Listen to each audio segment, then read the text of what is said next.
Hello everyone and welcome again into my kitchen. In keeping with the recipes that I've been doing recently geared towards the holidays, today I'm going to make a recipe that belongs to Miss Tommie Jean Bennett. Thank you so much for allowing me to piggyback on your recipe. I sincerely appreciate it. Come with me and I'll show you what we're gonna do. Okay, so for the most part I'm sticking to her recipe. There were just a couple things I changed. So the recipe calls for 3 cups of 3 cups of sweet potatoes. Oh my gosh, I couldn't think of the name of it. So what I did was I washed these, peeled them, and I cut them up into chunks. This, in all honesty, is probably about more close to 4 cups. But when I cut my 2 potatoes, that's what I got. So we'll just work with that. Going into that is the recipe called for 1 cup of white sugar, but I'm putting 1 1/4 cups of brown sugar because I have a little more potatoes. Recipe also calls for 1/2 cup of butter, melted butter, and it called for a teaspoon of vanilla. I'm going to use that, but I'm also going to use a stick of cinnamon and some cardamom extract. Now that's going into the potato. For the crumb topping, 1 cup of chopped pecans, 1 cup of brown sugar, 1/3 of a cup of self-rising flour, and 1/3 of cold butter. Okay, so what we want to do is mix this together. Use a fork and mix it together so it becomes crumbly, and that's what we're going to put on top. Make sure your butter is cold and it's not melted, okay?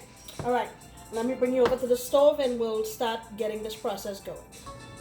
All right, so I have my pan here and I'm just going to add 1/3 of a cup of water just to cover the bottom of the pan. I don't really want to add too much water to this because I don't want it to be soupy.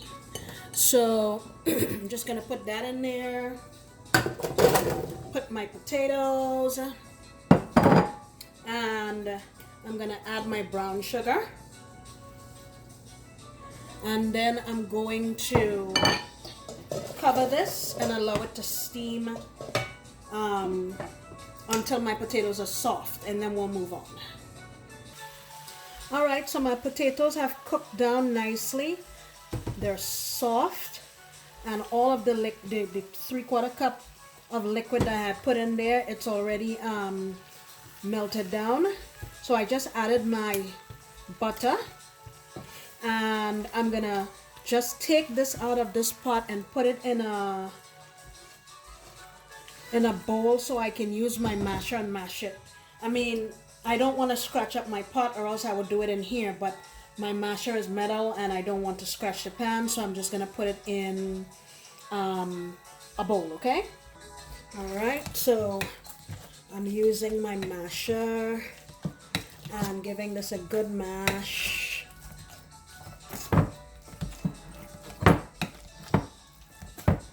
I'm gonna keep mashing until this is smooth, and I'll come back. All right, I'm gonna go in with my teaspoon of vanilla and about 1/2 teaspoon of my cardamom extract. You don't have to use this, but I think it gives a really nice flavor. All right, let me continue to give this a few mixes. All right, so my mixture has been combined nicely.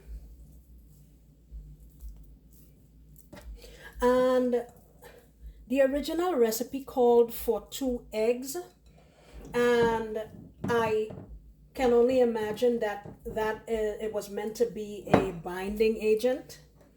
But if you take a look at the consistency of our mixture, you will see that it's very firm, and we can credit that to the fact that we didn't boil it. We actually just put a tiny bit of liquid and cooked it low and slow. and then we allow that liquid to completely dry out. Okay? All right, let me get my crumb topping and we'll add it on top here. All right, here's the crumb topping, the crumble. And I just mixed together the ingredients that I had showed you initially. And we just want to place this on top. And let me tell you, this thing, a lot of times I eat it for dessert because it's so yummy. And it has a sweetness that's just really amazing. So I have this on here. Let me get the rest of it. And because we chose not to add any eggs, like the original recipe said it needed to go for about 30 to 40 minutes, but we don't have any eggs in here and everything here is essentially cooked. So I would say maximum 25 to 30 minutes. All right, I have my oven at 350 degrees and I will come back and show you. All right, here we have it. This thing stayed in the oven for 30 minutes. It smells so delicious. It's still bubbling and hot, so I'm not gonna cut into it. And this dish also, you want to let it rest for maybe about 30 minutes before you cut into it so it can be set, and then when you scoop it or cut it out, it'll hold its shape. Okay, this was quite easy to make and it's going to be a crowd pleaser for sure.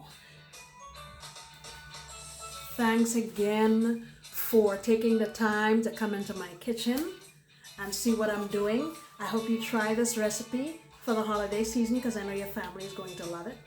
Come back next time when I promise to make another delicious recipe. Bye-bye.